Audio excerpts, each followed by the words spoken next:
Happy new year! নতুন বছরের অনেক অনেক শুভেচ্ছা। আর নতুন বছরে তোমাদের জন্য নিয়ে চলে এসেছি ঘোষলি কল রেকর্ডিং। নমস্কার, আমি তনুশ্রী। অলৌকিক ঘটনা তনুশ্রী রিম চ্যানেলে অনেক দিন পর আবার একটি নতুন ঘটনার সাথে চলে এসেছি আমি। ঘটনাগুলো তোমাদের কীরকম লাগে তা অবশ্যই কমেন্ট করে জানাবে।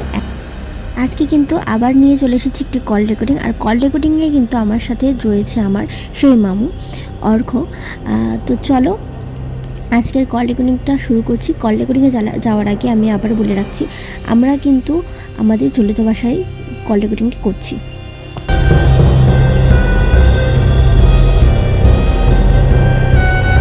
ঘটনাটা ওই বাংলাদেশের চাঁদপুরের।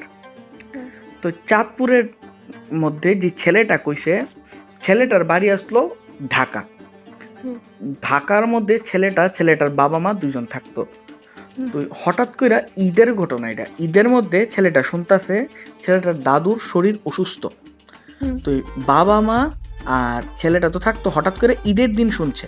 তো ঈদের দিন আমরা এখানে দেখি কোনো অনুষ্ঠান থাকলে গাড়ি ঘোড়া কম চলে, তো তারা এখানে সেম ঘটনা, তারা গাড়ি ঘোড়া কম পাইতো ওই দিন। ওই ছেলেটা আবার ফোন করে শুনছে তার মানে দাদু যে ওই লোকটা মারা গেছে। তো বাবা মারের মারা গেছে কইছে অসুস্থ। তো ছেলেটার বোনের জামাই, ছেলেটা আর তার বাবা মা, তারা 4 জন মিল্লা চাঁদপুর যাইব। চাঁদপুর কিন্তু ঢাকা থেকে অনেক ডিস্টেন্স, মনে করে আগরতলা থেকে উদয়পুর এরকম হইতে পারে। তো এই ভাবে যাওয়ার লেগে তারা একটা ট্যাক্সি ভাড়া নিছে। ট্যাক্সি লোকটা তারারে কইছে ঠিক আছে আমি নিয়ে যাবো। 2015 না আরো আগের ঘটনা, মনে কর 8 কি 10-এর ঘটনা।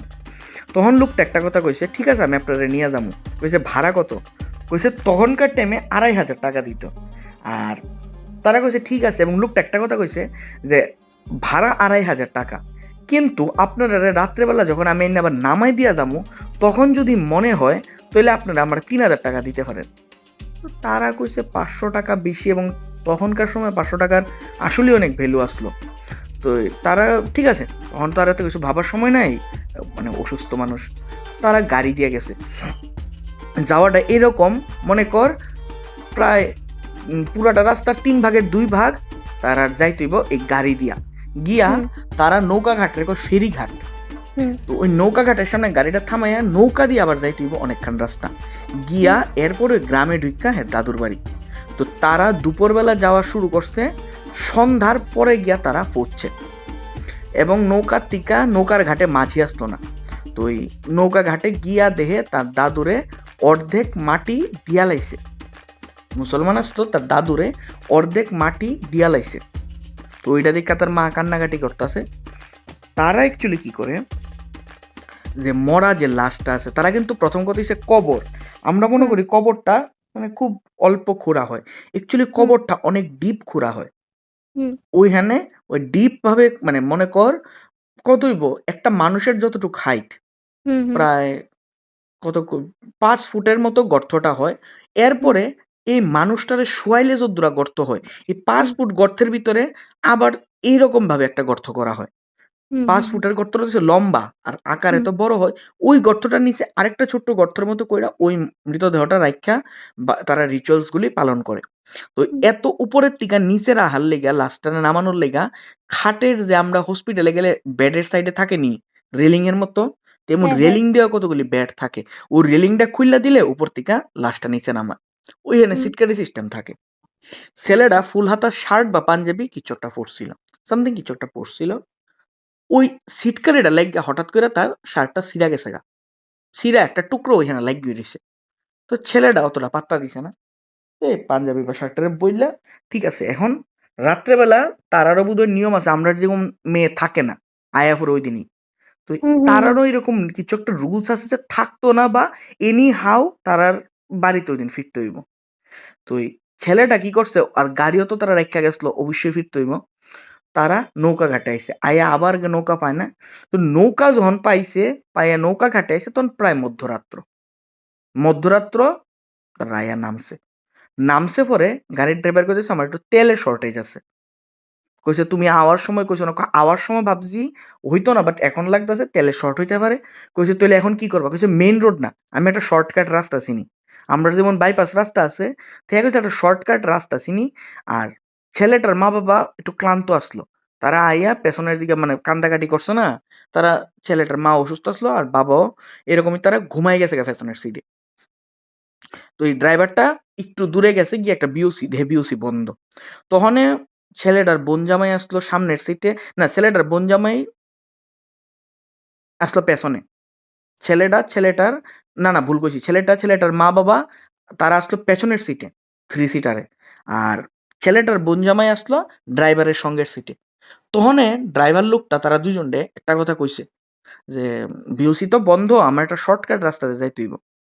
তো আপনারা এখন থেকে আমি যাই কিছু করুম, আপনারা আমার কোনো কিছুতে প্রশ্ন করবেন না।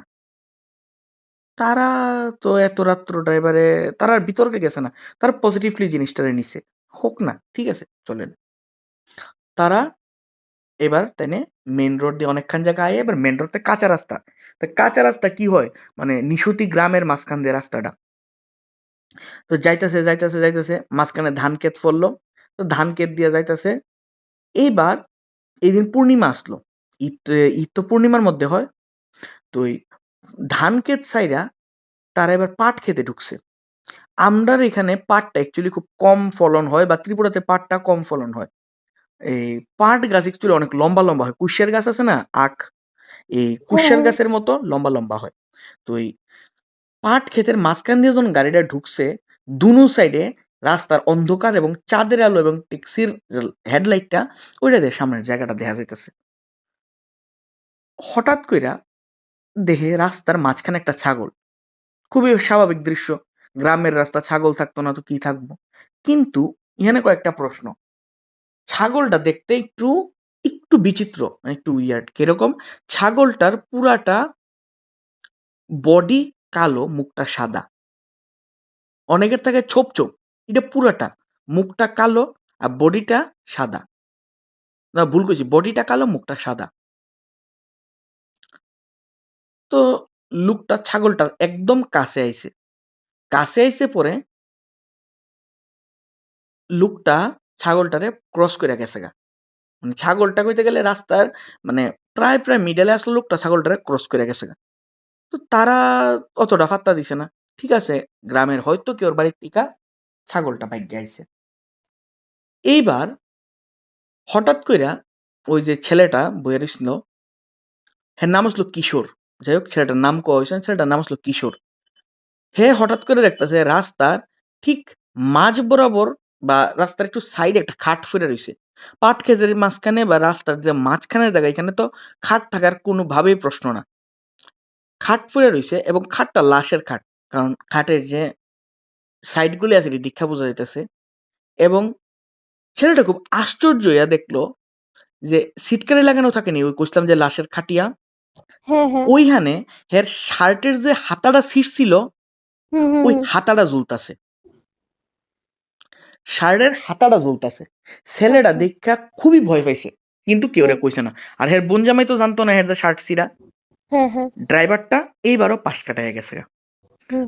কদ্দুরা দূরে গেছে, এবার দেহে একটা মেয়ে রাস্তার সাইডে দাঁড়ায় রইছে। এবার মেয়েটার একটু বিবরণ দিই। আমরার গ্রাম দেশে যেরকম মেয়েরা বউয়ের সাজ সাজে, লাল রঙের ড্রেস পরে, নাকের কানের চুড়ি টুড়ি লাগায়া, মানে আপাতত গ্রাম দেশে একটা বিয়ে হলে যেরকম একটা মেয়ে সাজে, এরকম একটা সাজসজ্জায় একটা মেয়ে দাঁড়াইছে। মুখটা অতটা বোঝা যাইতেছে না, আবছা আবছা। মেয়েটা ইয়া দাঁড়াইছে রাস্তার সাইডের দিকা, মানে আইতাছে কানতে কানতে।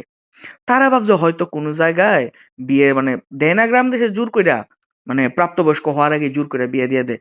ভাবছে ওই রকম কোনো একটা জায়গার থেকে হয়তো মেয়েটা আইছে। তো তারা কি করছে, তারা ভাবছে ঠিক আছে, যদি এরকম কিছু হয় হয়তো মেয়েটারে লিফট দিব বা যাই হোক একটা কিছু হইব। মাঝ রাস্তায় তেমন একটা মেয়েরা ছেড়ে যাওয়া যায় না, তাও রাত্রেবেলা। মেয়েটা কি করছে, তারা যত গাড়ি ডাইতেছে মেয়েটা হাতটাতে একটা ঠিক মিড পয়েন্টে দাঁড়াইছে। তো তারা একটা টাইমে আসলো ড্রাইভারে ব্রেক দিব, ওমা দেখিস একটা অনুমান থাকে যে এই টাইমে ব্রেক দিলে ব্রেকটাকে ওই টাইমটার মধ্যে মানে ধরবো বা গাড়িটা থামবো। হুম হুম হুম। লুকটা প্রায় প্রায় গাড়িটা নিতে নিতে নিতে নিতে মেয়েটার উপরে উঠাই দিব। এমন টাইমে যে ভদ্রলোকটা আসলো, মানে বোন জামাইটা কিশোরের, হ্যাঁ মানে কইতে গেলে একটা চিৎকার করে উঠছে, আরে আপনি কি মেয়েটারে সাফা দিয়ে লাইবেন নাকি ভাই? এই কথাটা কইতে কইতে কথাটা কয়ে সামনে সাইডে মেয়েটা ভ্যানিশ, এবং সঙ্গে সঙ্গে কিশোরের যে বোনজামাই আসলো, হেয়ার সাইডে যে মানে ড্রাইভারের যে গ্লাসটা থাকে, মানে ড্রাইভার তো গাড়িটা চালাইতেছে, স্টিয়ারিং এর অপোজিট সাইডে যে গ্লাসটা থাকে, এখানে হ্যাঁ। বিশাল জুড়ে কিছু একটা দিয়ে বাড়ি দিছে। কি দিয়া বাড়ি দিছে, কেমনে বাড়ি দিছে কিচ্ছু দেখছে না, ধুম করে দেন কি একটা দিছে, গ্লাসটা ভাঙ্গিয়া চুরমার হয়ে গেছে গা। ড্রাইভারটা সঙ্গে সঙ্গে গাড়িটারে কুদ্দুরা দূরে নিয়া থামাইছে, থামাইয়া গাড়িতে নামছে, নেমে আইয়া দেখছে কুদ্দুরা ক্ষয়ক্ষতি হইছে। আবার গাড়ি তুইটা বইয়া রাগে তাই কয়, আপনারা কয়বার কইছি কোনো কিছুতে আপনারা কথা কইবেন না বা প্রশ্ন করবেন না, দেখছেন না আমার কত বড় ক্ষতি হইছে, আপনারা বারবার কইতেছি, এখনো কইতেছি আপনারা পুরোপুরি চুপ করে থাকেন, কোনো কিছুতে আপনারা কোনো প্রশ্ন করবেন না। তা তারা তো এমনি ডরায় রইছে এবং চুপ করে রইছে, তারা কোনো কিছুতে আর কোনো শব্দ নাই, তারা চুপচাপ হয়ে রইছে। এইবার আরেকটু, এবার একটা একটু সামনে আগে এটা মুসরাটা ক্রস কইরই দেখে আবার সামনে ওই মেয়েটা দাঁড়ায় রইছে, এবং এবার যেমন মেয়েটা হাসতাছে, এবং চাঁদের আলোতে এবার মেয়েটা দিস, তুই একটা মানুষের একবার দেখলে নর্মালি তারে দেখবি, দ্বিতীয়বার দেখতে তার চোখ মুখের খুঁটিনাটি, লম্বা বা কি ড্রেস পরছে ওইটার নজরে আয়ে। হুম এবার হুম তারা হুম। নজরে আইছে মেয়েটা একটু ফর্সা, যেমন তুই ফর্সা, কিন্তু ফর্সার একটা ধরন থাকে, গায়ে যদি রক্ত না থাকে তৈলেও কিন্তু একটা ফর্সা ফর্সা ভাব আয়ে। হুম হুম মেয়েটা হুম। ওই রকম ফর্সা গায়ে রক্ত না থাকলে, এবং তারা দেখতেছে মেয়েটা হাসতাছে, এবং মেয়েটার মুখের সাইডে আমরা যে সদন্ত কই, সদন্ত মানে আমরা দেখি দাঁতের সাইডে দুইটা দাঁত থাকে যেগুলো একটু শার্প থাকে, একটু সূক্ষ্ম হ্যাঁ থাকে হ্যাঁ। দাঁতগুলি, এই হুম দাঁতগুলির সদন্ত কয়, এই সদন্তগুলি একটু লম্বা। আর মেয়েটা হাসতাছে, এবং চাঁদের আলোতে তারা স্পষ্ট করে দেখছে মেয়েটা যেমন একটু দুলতাছে। আরেকটু স্পষ্ট করে যখন তারা চাইছে দেহে, মেয়েটা মাটির টিকা প্রায় 2 আঙ্গুল, বেশি না 2 আঙ্গুল উপরে ভাসতাছে, এবং হাওয়াইতেছে না, হাওয়ায় যেমন মেয়েটা দুলতাছে। আচ্ছা। এই দৃশ্যটা দেখে তারা খুবই ভয় পাইছে, কিন্তু ড্রাইভার নির্বিকার, ড্রাইভার একেবারে ফুল স্পিডে লয়ে যাইতেছে, টপ গিয়ারে গাড়ি ফুল স্পিডে নিয়ে যাইতেছে।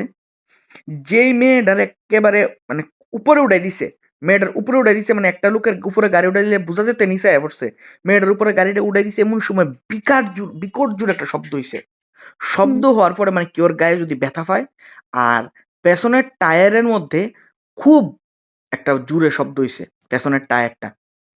এবার ড্রাইভার কোনো মতে আর গাড়ি থামাইছে না, এবার কদ্দুরা চালানোর পরে বুঝছে পেছনের টায়ারটা লিক হয়ে গেছে গা।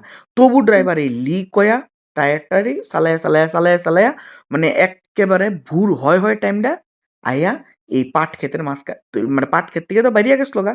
এই ঘটনাটার পরে আরো কতখান গ্রামগঞ্জ ঘুইরা যখন ভুর হয় তখন আয়া মেইন রোডের মধ্যে উঠছে, উইটটা দেখে সামনে একটা ব্রিজ, ওই হেনাইয়া ঠাস করে টায়ারটা হাইটা গেছে গা।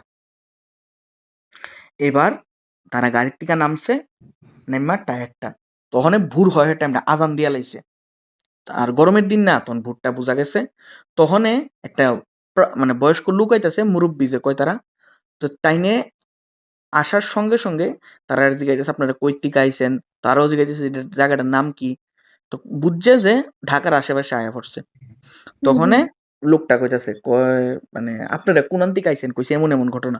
কয় আপনারা তো সাহস কম না, আপনারা রাত্রেবেলা এই রাস্তাটা দিয়ে আইছেন, এই রাস্তাটা কতটুক ভয়ঙ্কর আপনারা জানেননি। কই যদি এই টায়ারটা ওই রাস্তার মাঝখানে ব্লাস্ট হইতো তখন, কই ভগবান আপনারা মানে বাঁচাই দিছে, আপনারা এই জায়গাটার মধ্যে আইছেন। তো তারাও আর কথা কইছে না, ড্রাইভারে কোনো ক্রমে পেছনের মধ্যে একটা টায়ার আসলো, ওই স্টেফনি দিয়ে টায়ারটা চেঞ্জ করে সঙ্গে সঙ্গে ওই ড্রাইভারও মনে হয় কিছু একটা জানে, কারণ হে টায়ারটা ওইখানেই চেঞ্জ করতে পারতো, করছে না, হুম রাস্তার মাঝখানে আইয়া এরপরে চেঞ্জ করছে। এবং তারা ঢাকাতে পৌঁছা ড্রাইভারের আর একটা কথাও জিগাইছে না, কিচ্ছু জিগাইছে না, 3,000 হুম টাকা দিয়ে দিছে, ড্রাইভারও গেছে গা। এবং সবচেয়ে আশ্চর্যের কথা, হুম। এত কিছু হয়ে গেছে গা, কিশোরের মা বাবা ঘুমাতে উঠছে না, তারা ঘুমোয়, শুধু কিশোর আর ওই কিশোরের বোন জামাইরা এগুলি দেখছে। এই সমস্ত কিছু দেখছে, আর তার মা বাবা কিচ্ছু দেখছে না। এরপরে ঢাকাতে তারা 3,000 টাকা দিছে, এবং কিশোর একটা ড্রাইভারটা কিছু জিজ্ঞেস করছে না? না, এবং কিশোর এই কথাটা কইছে যে হয়তো ড্রাইভারটা কিছু জানতো, হুম। হয়তো ড্রাইভার তো কিছু জানতো, কিন্তু তারও ড্রাইভারের জিজ্ঞাসা না, ড্রাইভার নিজের তো কিছু কইছে না। তুই কয় না কিছু ঘটনা অমীমাংসিত থাকলেই ভালো, তো এই ঘটনাটা এরকম। আজকের এই ঘোষলি কল রেকর্ডিংটি আপনাদের কীরকম লাগলো তা অবশ্যই কমেন্ট করে জানাবেন। ভালো লাগলে লাইক শেয়ার কমেন্ট করতে ভুলবেন না।